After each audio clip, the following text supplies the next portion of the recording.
formação territorial. Como que o nosso país, o Brasil, formou esse território que a gente conhece hoje, né? Como que ele ganhou esse formato? Aliás, o Brasil tem formato de coração. Você já reparou nisso? No final aqui da aula você vai reparar, vai lembrar disso que eu falei para vocês. Bom, esse território brasileiro ele vai se formando no decorrer dos anos, né? Ele não se formou logo de imediato assim. Então você se lembra das aulas de história, por exemplo, que vai ajudar você a entender bastante esse conceito. O Brasil ele possui o total de 8.514.000 quilômetros quadrados, né? É um dos países de maior extensão territorial do mundo atualmente, mas não foi sempre assim. Então, a primeira divisão que a gente teve do Brasil, porque a nossa aula, o tema é formação. Então, a primeira formação territorial que nós tivemos no Brasil foram as chamadas capitanias hereditárias, que são essas áreas aqui, ó. Algumas até permanecem mais ou menos igual que é um estado. Por exemplo, Pernambuco permanece igual mais ou menos, né? Rio Grande do Norte também. Mas observem que eram grandes áreas do litoral até essa linha aqui, ó, chamada linha de Tordesilhas, que nós vamos falar daqui a pouquinho. A área verde aqui era de Portugal, portanto, território que hoje seria o Brasil. E a área em laranja aqui, ó, era da Espanha. Não era de Portugal. Essa divisão do Tratado de Tordesilhas foi um acordo realizado em 1494 por Portugal e Espanha, aonde eles dividiram o mundo entre si. Eles se achavam donos do mundo. Então, eles dividiram o mundo em duas partes e criaram esse Tratado de Tordesilhas, que seria, né, uma linha imaginária a tantos quilômetros da ilha de Cabo Verde, que dividiria o planeta entre Portugal e Espanha. Tudo que estivesse, né, para cá seria da Espanha até encontrar o outro lado dessa linha de Tordesilhas. E tudo que estivesse para cá seria de Portugal até encontrar o outro lado. Se você verificar o mapa mundi desse período, você vai ver que são várias colônias que existem, né? Tanto de Portugal e de Espanha, sobretudo nessa divisão, né? Praticamente todo na África, na parte da Ásia, tem colônias de Portugal. América, sul da Ásia, tem colônias espanholas. Bom, então essa foi a primeira formação territorial que nós tivemos no Brasil. No ano de 1494, divisão entre Portugal e Espanha, e que depois foi desenvolvendo-se através das chamadas capitanias hereditárias, em 1534. Aonde, com o objetivo de povoar o território, o rei de Portugal dividiu, como você pode ver aqui, ó, dividiu o território brasileiro em porções de terra e doou a pessoas de confiança para que essas pessoas viessem para cá para poder, né, administrar, povoar e gerar riqueza para o rei de Portugal. Esse era o grande objetivo, gerar riquezas. Não deu muito certo o projeto, tanto que depois foi abandonado, mas essa foi a primeira divisão territorial que nós tivemos no Brasil. O Tratado de Tordesilhas, dividindo Portugal e Espanha, e as capitanias hereditárias, ok?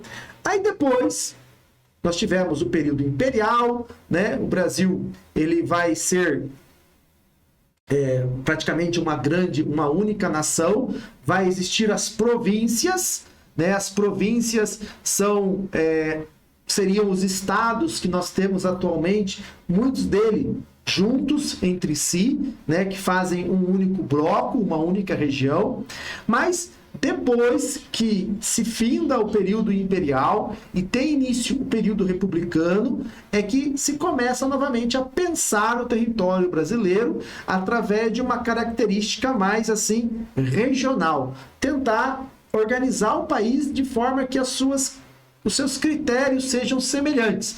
E aí nós tivemos, então, essa divisão de 1913, aonde se utiliza como elementos de divisão o clima, a vegetação e o relevo. E aí nós vamos ter 5 grandes regiões no Brasil. A região setentrional, que seria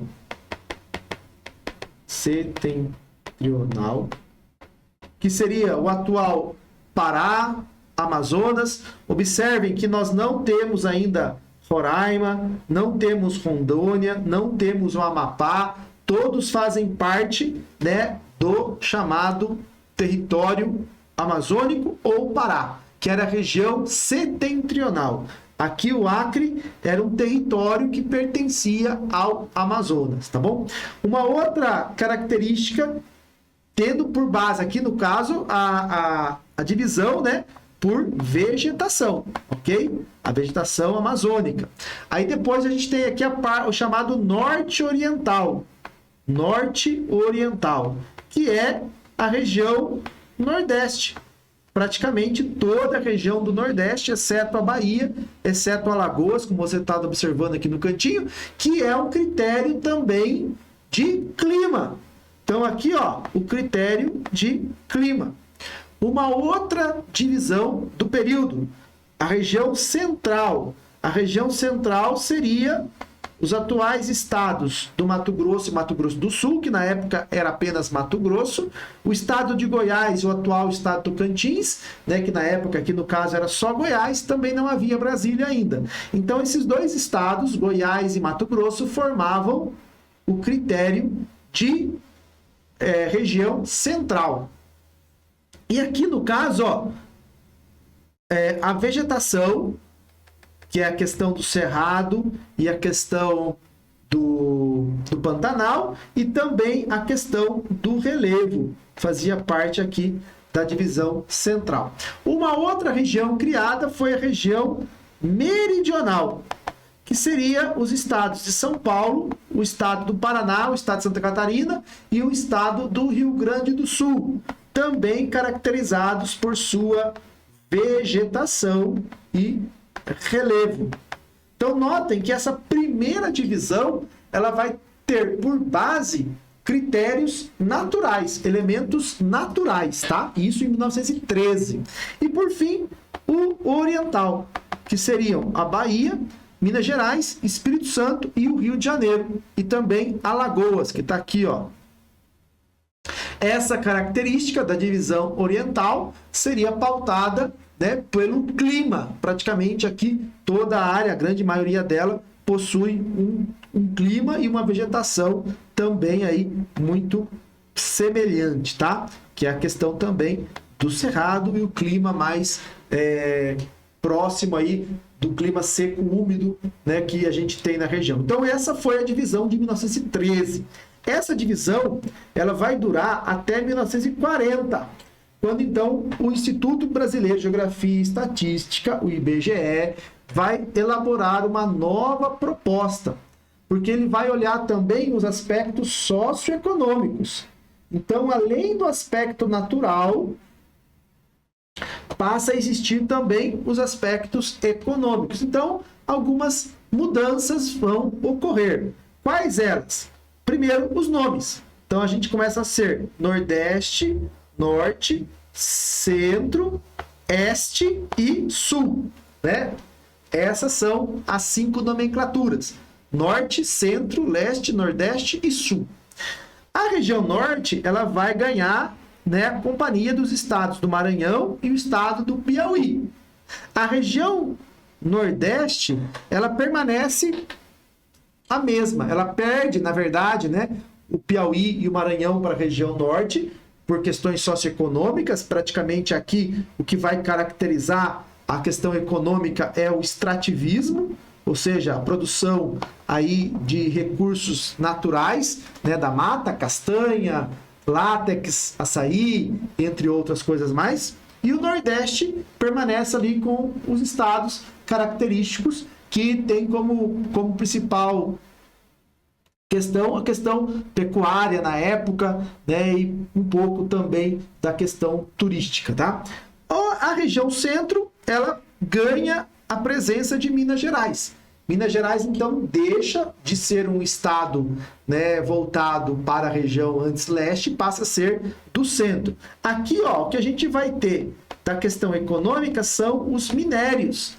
Toda a região central, ela tem uma grande quantidade de produção de minérios, né? Minério de ferro, ouro, diamante, até hoje. As grandes minas, praticamente, do Brasil ficam nessa região, tá bom? Então, por isso que Minas Gerais passa a fazer parte dessa região. A região leste vai ser composta pela Bahia, por Alagoas, Sergipe e o Espírito Santo. A característica, praticamente a característica que vai formar essa região é a característica do turismo, do desenvolvimento cultural e etc. E a região sul permanece igual. São Paulo, Paraná, Santa Catarina e o Rio Grande do Sul. Caracterizado, o Rio de Janeiro faz parte também, ó.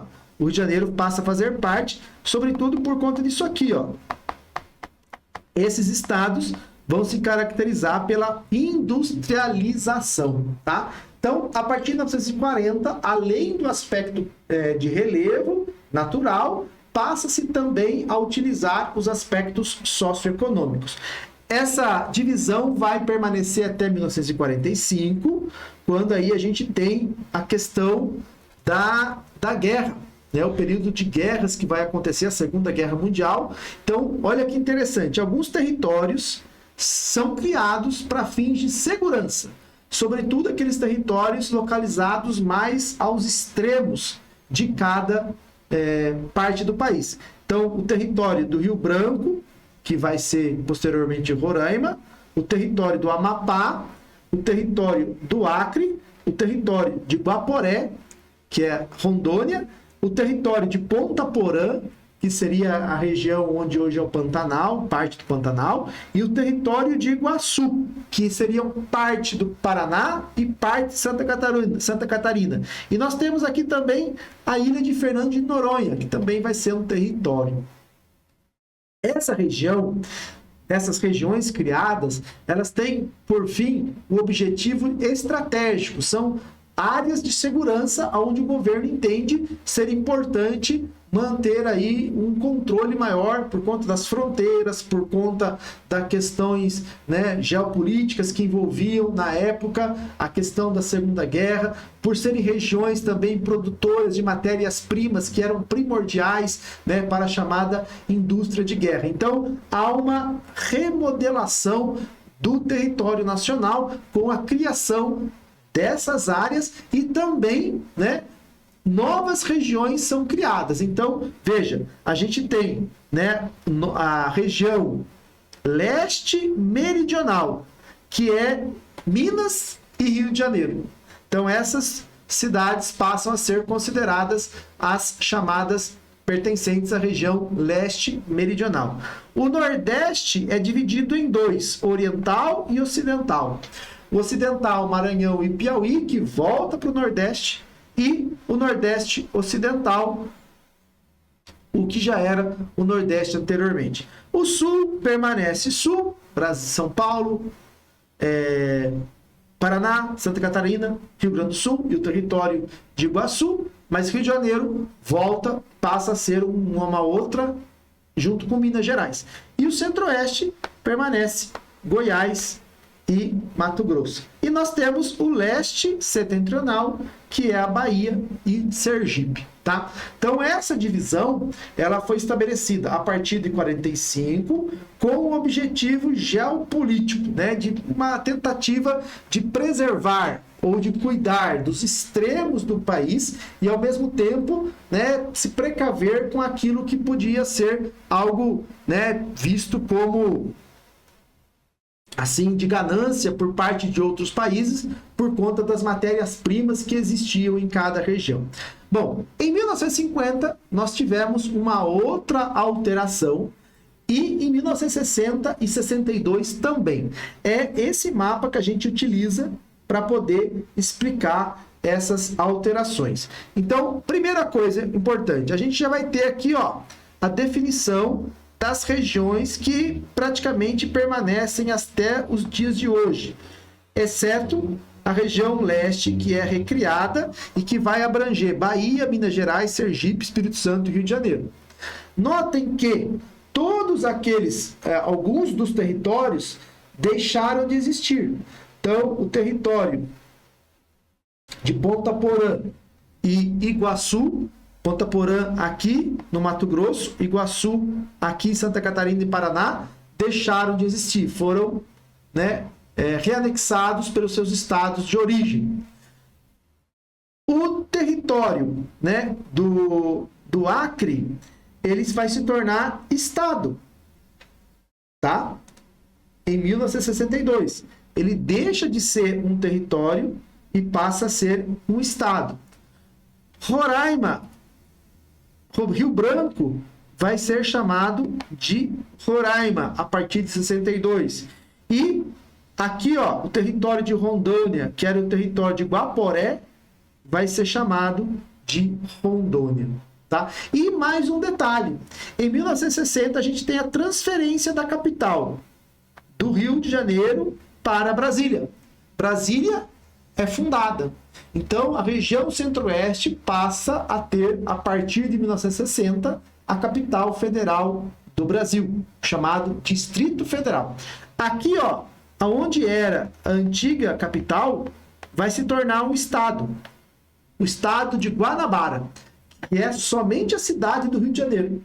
E que vai permanecer assim durante alguns anos e depois será suprimido e passará a pertencer ao estado do Rio de Janeiro, inclusive a cidade do Rio de Janeiro volta a ser a capital do estado. Enquanto havia o estado de Guanabara, a capital do Rio de Janeiro era a cidade de Niterói. Em 1970, nós tivemos uma outra alteração, aí já bem definitiva do que seria a atual divisão, exceto, né, pelo fato de que ainda nós não temos aqui dois estados, que é o estado de Tocantins e o estado do Mato Grosso do Sul. Mas veja, a região norte, ela vai abranger Roraima, Amapá, Amazonas, Acre, Rondônia e Pará, como é até hoje, incluindo aqui Tocantins, vamos falar daqui a pouco. A região nordeste, a Bahia, passa a fazer parte dos estados que já compunham a região nordeste.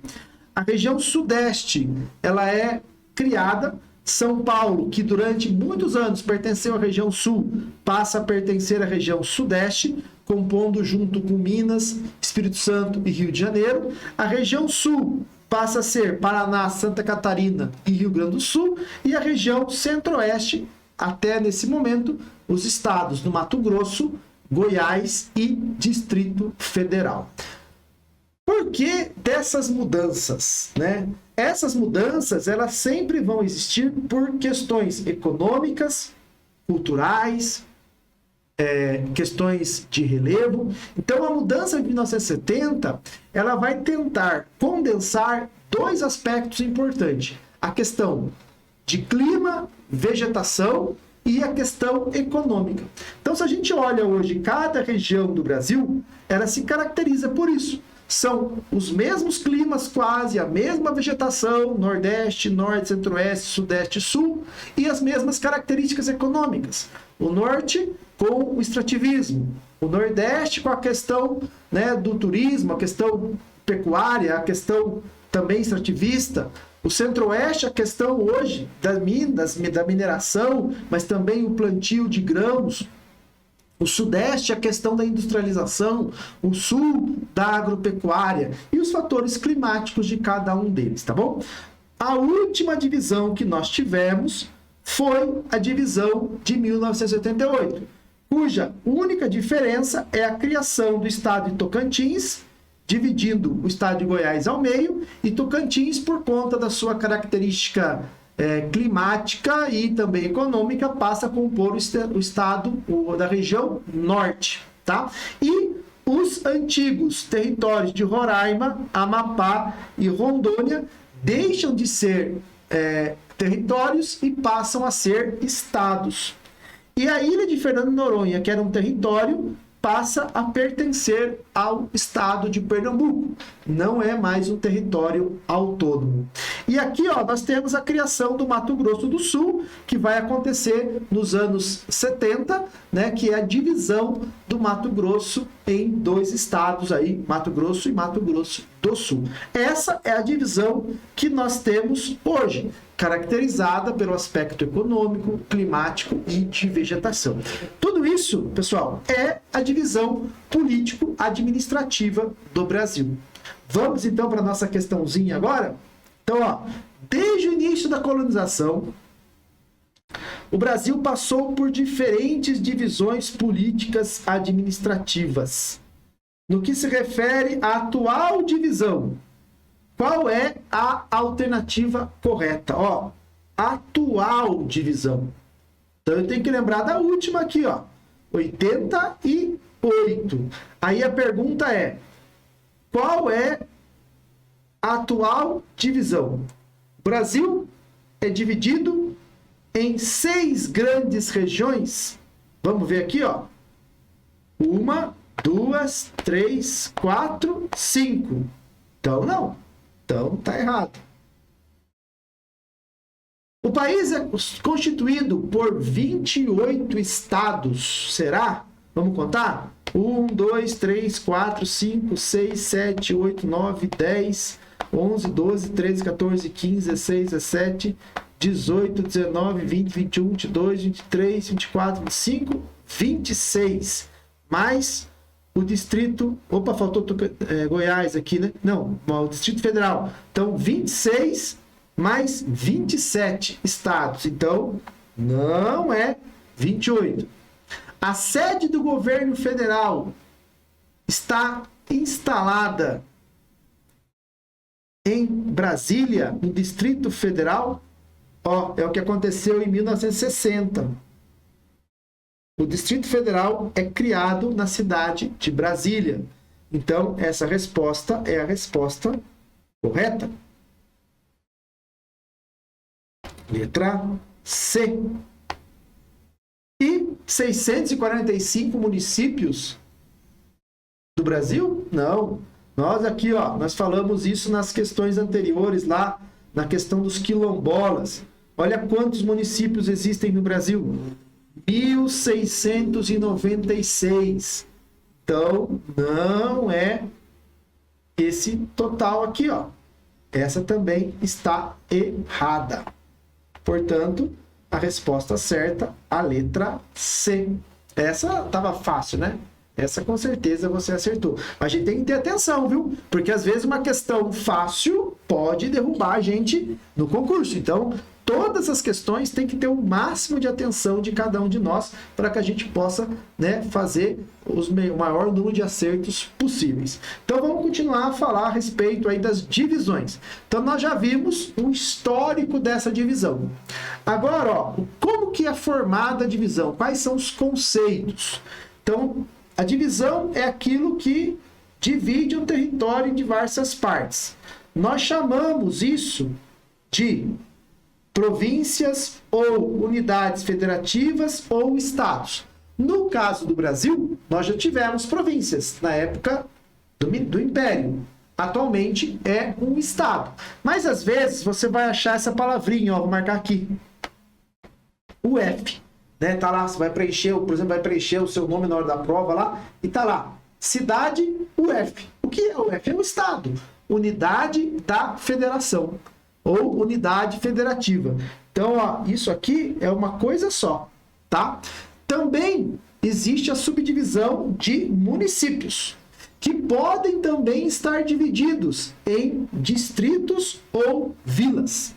Então, de repente, o lugar que você vive tem a sede do município e alguns distritos, que são pequenos bairros que fazem parte do seu município. Aqui em Bragança, por exemplo, nós temos alguns, né, que fazem parte do município, mas estão localizados não no centro urbano e são considerados distritos ou perímetros urbanos também. Mas no Brasil a gente tem de maneira geral, então, a divisão entre, né, o território brasileiro, que é o Distrito Federal, os estados e o município. Então, se perguntar qual é a divisão administrativa do Brasil, você vai dizer Distrito Federal, estados e municípios, ok? O que é o Distrito Federal?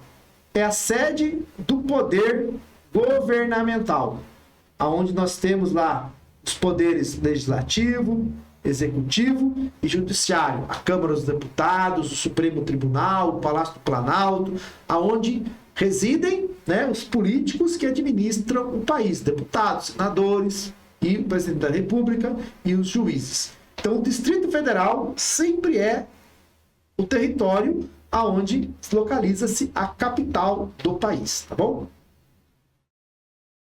Estados são unidades federativas administradas por um governo, possui uma capital e um conjunto de municípios. O Brasil é uma república federativa.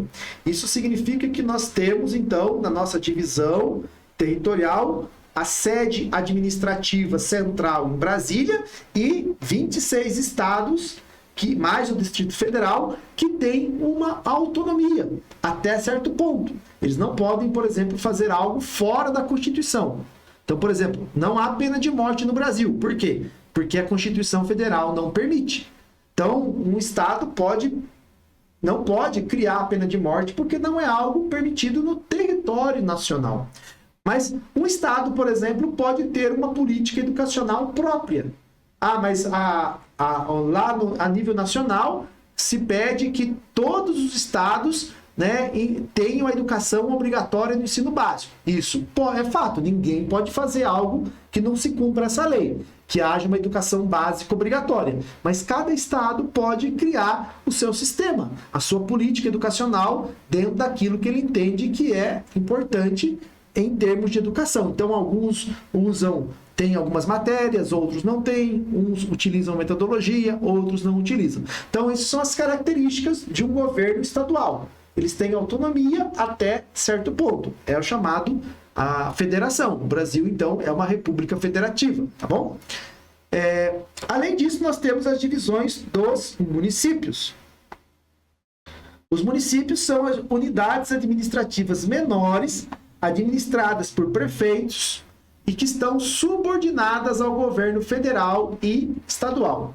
Um prefeito, por exemplo, não pode criar uma lei que fira a lei estadual ou que fira a lei municipal. Tudo aquilo que é criado em um município, enquanto lei e regra, obedece à Constituição estadual e obedece à Constituição federal. Só que o município também tem autonomia. Por exemplo, o governo manda uma verba de educação para o município. O município pode aplicar essa verba aonde ele desejar, desde que seja na área da educação. Construir escolas, pagar professores, contratar professores, é a critério dele. Ele não pode, por exemplo, usar essa verba para abrir estradas. Isso ele estaria descumprindo uma normativa. Por isso que quando a gente fala que o município tem uma autonomia administrada pelo governo municipal, ele não pode também deixar de ser subordinado àquilo que é uma regra maior. Um exemplo interessante é o SAMU. O SAMU é um programa federal que é mandado aos municípios e os municípios administram e utilizam-se desse programa federal, tá? Então, uma escola estadual é um programa do governo estadual que está presente em todos os municípios e que os municípios utilizam e também, né, se beneficiam desse processo, né, criando aí escolas, dando condições de estudo, tá bom? Então é isso que caracteriza o município. E os distritos, como eu já falei, são áreas menores dentro do município, né? Um município pode ter vários distritos. Às vezes, né, eles até conseguem se emancipar, tornando-se uma cidade também, um município também, quando ele começa a crescer muito. Então, geralmente, um distrito ele está não ali na área central, urbana, na sede, mas localizado um pouco distante. Então, talvez na região que você more, né, exista aí vários distritos que são bairros, vilas, né, que tem uma presença, uma população, né, relativa bastante grande e que tem uma autonomia, tem aí uma escola, um posto de saúde, enfim, é algo que há uma autonomia, mas ele não tem independência, tudo ele precisa do município, exceto se ele se tornar depois independente. Então essa é a divisão administrativa que a gente tem do Brasil. Distrito Federal, que é a capital, estados, que são as unidades que compõem a federação, os municípios que compõem os estados e dentro de alguns municípios, não todos, alguns distritos conglomerados que possuem aí, né, uma densidade populacional e de estrutura bastante elevada. Vamos para a nossa perguntinha, então? Então, ó, quanto à questão político-administrativa do Brasil, qual é a resposta correta? Essa também está tranquila, eu acho. Então, os municípios constituem unidades de menor hierarquia dentro da organização político-administrativa. Olha que pegadinha essa pergunta, hein? Você fala, é essa aqui que está certa. Não é. Qual que é de menor divisão? São os distritos. Então, a letra A não é a resposta correta. Os municípios não constituem a unidade de menor hierarquia. Ó, pode derrubar você, hein? Então, por isso que é importante saber os conceitos, tá? Letra B. A República Federativa do Brasil, lembra que nós falamos da questão federativa, é formada pela união indissolúvel, ou seja, inseparável, dos estados e municípios e do Distrito Federal, constituindo-se um Estado democrático de direito. Então, é aquilo que nós colocamos, né? Que o Brasil é uma república federativa, que todos compõem uma única unidade, uma única nação, todos submetidos a uma única regra e com autonomias até certo ponto ali na sua região, né? no seu estado. É isso que é o Estado democrático de direito, ou seja, uma situação governamental onde todos possuem uma autonomia, todos possuem uma independência, mas ao mesmo tempo são interdependentes sob uma lei maior, que é o Estado de Direito, que é a Constituição. Então, nada pode ferir a Constituição. Então, aparentemente, essa resposta aqui, ó, seria a correta. Né? Vamos continuar. Os territórios federais integram o Estado e sua reintegração ao estado de origem são regulamentadas por lei complementar. Bom, essa pergunta ela está vinculada à questão aqui que a gente pediu? Não. Então, ó, não é a C. Embora esteja correta, não é a C, porque a C quer saber a respeito Opa, peraí que eu estou fazendo confusão, perdão, vamos voltar aqui. Eu estou avaliando a resposta como sendo a resposta correta. E é incorreta. Olha a desatenção da minha parte, tá vendo? Às vezes o professor também, né, acaba ficando desatento. Então vamos recapitular. Questão incorreta. Incorreta, tá? Então, rapidinho aqui, ó. Os municípios constituem a unidade de menor hierarquia dentro da organização política do Brasil, né? Os municípios constituem a menor hierarquia dentro da unidade política do Brasil. Agora a gente precisa mudar aqui a ideia da pergunta, tá? Por quê? Né? Porque aquela hora a gente estava afirmando a correta. No caso aqui, a letra A, ela está correta. Por quê? Não entra o aspecto, tá, de organização política. Então, os municípios dentro da chamada hierarquia político-administrativa, eles são o menor número. Os distritos estão ligados ao município, tá? Eles não são independentes, eles fazem parte do município. Então, dentro da hierarquia maior, nação, estado, município, a gente tem o município como sendo a menor hierarquia. Então, essa questão está certa, tá bom? A questão B, ela está certa por aquilo que eu acabei de explicar. Existe uma hierarquia que governa a nação como um todo. E essa hierarquia é regimentada pelo Estado Democrático de Direito, a Constituição. Então, o Brasil forma, através da Constituição, esse Estado indissolúvel, que são os municípios, os estados, os governos estaduais e o Distrito Federal. Não há separação, são interdependentes. Então, essa também está correta. A letra C. Os territórios integram o Estado e sua reintegração serão regulamentadas por lei complementar. Ou seja, um Estado, ele pode voltar, um território pode voltar a ser um Estado a partir, né, de uma lei. Ou seja, é preciso simplesmente criar essa lei, não se atentar ao que está acontecendo, às necessidades. Então, aquilo que a gente falou aqui, ó. Por que foi criado os territórios de Guaporé, os territórios, né, de Iguaçu? Foi criado por uma questão necessidade que havia naquele contexto. Então, é algo que tem que ser avaliado pela necessidade, né, por aquilo que se tem no primeiro momento de sendo importante. Então, a princípio, essa resposta aqui ela não está correta. Mas vamos para D. Os estados podem incorporar entre si, subdividir-se ou desmembrar-se para anexarem outros ou formarem territórios mediante aprovação da população interessada através de plebiscito, ou seja, quando a população vota, né, e do Congresso por lei complementar. Então, é isso que promove um território, não é a letra C. A letra C, ela está errada. A letra C, ela está errada porque o que vai caracterizar, formar um Estado ou tirar um Estado é isso aqui, ó.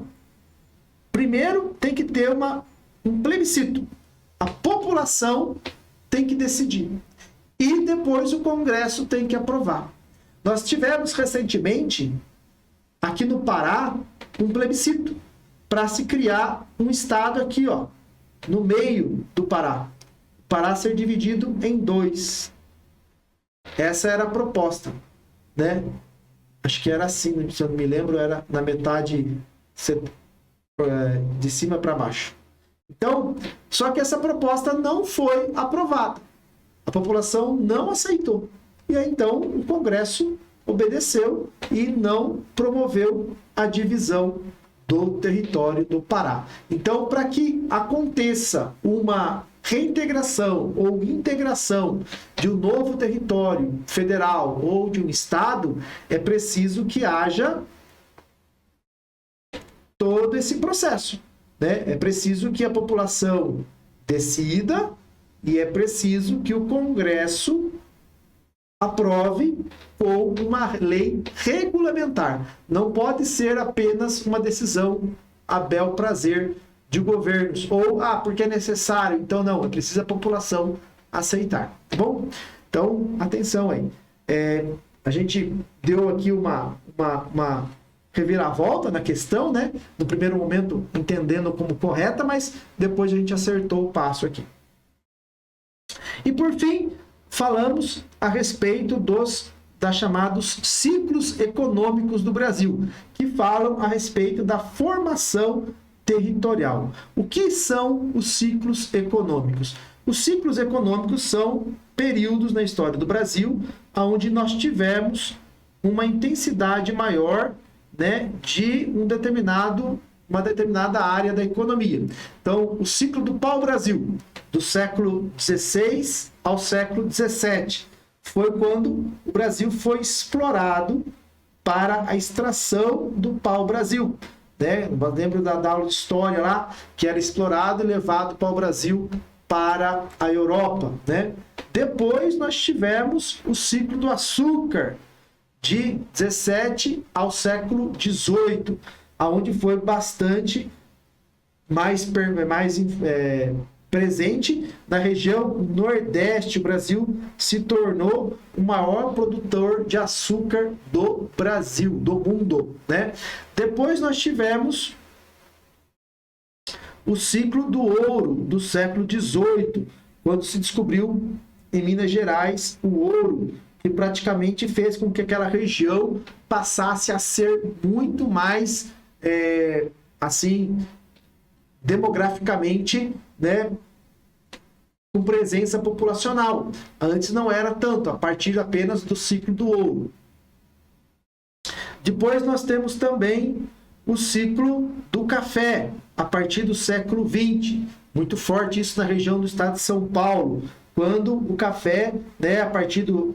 vai ser aí o grande impulsionador da economia brasileira do século XIX ao século XX, né, nas regiões de São Paulo, Minas Gerais, sul de Minas Gerais, região do Rio de Janeiro, Paraná. Vai vir aí uma grande mão de obra de imigrantes, né? A gente falou dos imigrantes no início lá, vai vir bastante imigrantes para a região para poder estar trabalhando ali na lavoura do café. E depois nós temos também, no mesmo período, no século XIX ao século XX, o ciclo da borracha. O ciclo da borracha, ele é muito comum lá na região norte do Brasil, sobretudo na região amazônica. A produção da borracha extraída da seringueira, o látex, né, foi tão forte que essa região se tornou um grande polo econômico. Praticamente antes de peças teatrais, visitas políticas descerem, né, para os grandes centros do sul e sudeste, paravam lá na região amazônica. Mas esses ciclos, né, para a gente poder perceber aqui, ó, vamos usar aqui o nosso mapa, eu vou apagar aqui, ó, né? Quais eram então as localizações desses ciclos, né? Vamos marcar aqui, ó, o ciclo do açúcar, aqui, ó, região Nordeste, tá? O ciclo do café, aqui, ó, região do sul de Minas Gerais, São Paulo e Paraná. O ciclo da borracha, aqui, ó, o norte, tá? O ciclo do ouro de Minas Gerais. Então aqui, ó, a região de Gerais, região de Goiás, todo o ciclo do ouro. E o ciclo do pau-brasil, que é no início, né, praticamente da colonização, que é aqui, ó, o litoral, aonde seria a Mata Atlântica. Então, nós temos aí os principais ciclos econômicos do Brasil. O ciclo da cana-de-açúcar, do pau-brasil, do café e da borracha, e que vão inferir decisivamente na formação territorial do Brasil. Então, o Brasil, ele vai sendo formado, a população vai chegando, por exemplo, né, muitos fluxos populacionais, ó, vão ter aqui da região para a região norte, depois para a região centro-oeste, para a região sudeste. Então, a gente tem os ciclos econômicos atuando muito firmemente na questão da dinâmica populacional, territorial do Brasil. E aí vem a pergunta dessa questão 3. Na última década do século XVIII, então, eu tenho que analisar especificamente um ciclo. Ocorreu um fenômeno que foi fundamental para o processo de formação territorial, porque levou para uma interiorização maior da colonização, a descoberta de ouro. Então, a mineração, que é a questão do ouro, vai ser um elemento importante da formação territorial no interior do Brasil. O Brasil deixa de ser densamente povoado no litoral e passa também a ser povoado no interior.